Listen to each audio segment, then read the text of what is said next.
Magandang araw po sa inyong lahat mga ka-idol. Kumusta? Sana po nasa mabuting kalagayan po tayo ngayon na oras na po ito mga ka-idol. So dito po tayo sa ating video reaction.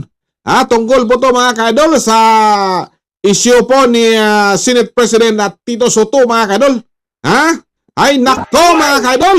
At ito na ang ating inihintay. So nag-ready na po ang grupo ni Attorney Topacio mga ka-idol sa pagsampa o reklamo doon po sa Supreme Court laban po kay Senate President Tito Soto mga ka-idol. Tungkol po to sa kanyang mga statement against sa Supreme Court mga ka-idol na tong hindi niya matanggap ang desisyon ng Korte Suprema na gibasura po ang impeachment complaint laban po kay Baby Sara Duterte mga kadol. So ayon po kay Attorney Topacio mga kadol ay hindi naman lang matanggap ang mga pagbatikos ni Senate President Tito Soto sa Korte Suprema. Kumbaga wala nang respeto si Tito Soto sa Korte Suprema mga kadol kung ano man ang kanilang nagiging desisyon. So sampahan po nila ng indirect contempt mga ka-idol si Tito Soto. So ito na talagang hindi ka na tantanan nito Senate President Tito Soto.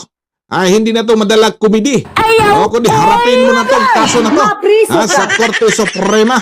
Okay, panoorin po natin ang interview po ni Atty. Topacio sa paghanda sa pagsampa ng kaso laban po sa ating Senate President. Ito ay pinagtulungan po namin mga petitioner kasama ng aming abogado si Attorney Jose Arturo Topacio III sapagkat para po sa amin ay yung pong mga public statements ni Senate President Vicente Soto III, with all due respect to him, ay lumalampas na po sa legitimate commentary at ito po ay nagtatransgress na into the territory of statements that tend to destroy the credibility, undermine the faith of the people in the Supreme Court. Lalong-lalo na po yung may mga statements. So mahirap kasi mga ka-idol, nang dada tayo ng dada mga ka-idol na hindi natin alam na ito po ay nakalabag na to sa batas ng Korte Suprema. So siyempre yung mga abogado hindi nila kaya na lapastanganin ang Korte Suprema bilang officer of court, in the court mga kadol ang mga abogado. Ito si Tito Soto mga kadol ay hindi to abogado, isa tong komedyante. Baka nag-isip siya na nasa Itbulaga siya. Ay talagang mabulaga tanito mga mabulaga talaga dito si Tito Soto mga ka-idol. Okay, patuloyin po natin tuloy-tuloy po ang panayam po ni Attorney Topacio. For example, nasasabihin niya, mas magaling pa ang first year law student kaysa sa mga maestrado ng Korte Suprema.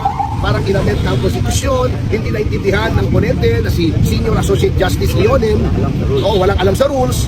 Para sa amin po, hindi na po ito tama, lalong-lalo na sa isang tao na siya po ang pinuno ng upper chamber ng ating Kongreso. So, para po, hindi po ito para patahimikin si Senate President Soto katulad ng sinasabi ng iba. He's free to say what he wants, basta ito po ay hindi bumabalangkas sa rules on contempt and what is permissible na sabihin. Sapagkat, the Supreme Court, being one of the three great departments of government, is entitled to respect from the other two departments. Hindi pwedeng bastusin na lang. Hindi naman po binabastos sa Supreme Court ang Senado o ang mababang kapulungan. So, what the Senate President do is totally uncalled for. Ginawa lang ng Korte Suprema ang kanyang katungkulan sa ilalim ng konstitusyon to determine whether there is grave abuse of discretion on the part of any department of government. Hindi po dapat ganyan. The power of judicial review ito. Sir, pwede po yung defense na kung equal branch naman? Hindi po. Sapagkat kahit kung equal ka, kaya nga kung equal hindi mo pwedeng sabihin na mas magaling ka. Oo, na mas magaling ka kung equal. Kayo ay may ginawa kayo sa impeachment. May tumulong sa Korte Suprema. Sinabi ng Korte Suprema, excuse me, mali yung ginawa ninyo in the exercise of its duties. Dapat po yung dalangin. Kung natatandaan nyo po yung sa Amerika, yung Gore versus Bush sa Florida. Di ba naging Florida ang battleground state? Yung botohan sa Florida ang nagkatalo kung sino magiging Pangulo ng Amerika ng Estados Unidos. Natalo si Gore sa Korte Suprema. Ano sabi ni Al Gore, who is Vice President at the time? I do not agree with what the Supreme Court did, but I respect it that those are the actions of mature politicians in a mature democracy. Eh tayo, parang bata tayo eh. Pag hindi natin nakukuha yung gusto natin, nagdadabog tayo, napipikot tayo, hindi po dapat ganoon ang Senate President. So, hindi po ma-fight na yun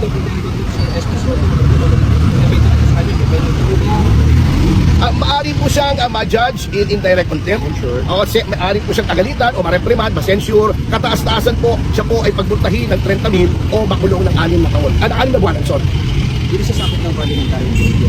Ay, di po. Outside. Outside. Actually po, yung mga sinabi niya sa loob ng halls of the Senate ay magiging subject to a separate complaint sa Ethics Committee na gagawin din po namin. Kasi hindi po pwedeng galawin yun kahit sino. He can only be responsible for statements made as Senate President inside the halls of the Senate sa before his peers, yung kanyang kapwa mga senador. Pero yung mga sinabi niya sa labas, they are subject to the same acts as an ordinary citizen. Hindi po ba makipag Inaayos pa po namin, inuna lang po namin ito kasi hindi na po talaga namin masigura. We are lawyers and therefore we are officers of the court. At kaya hindi po namin masigura yung ginagawa po ni Senate President Soto with all due respect to him. And just to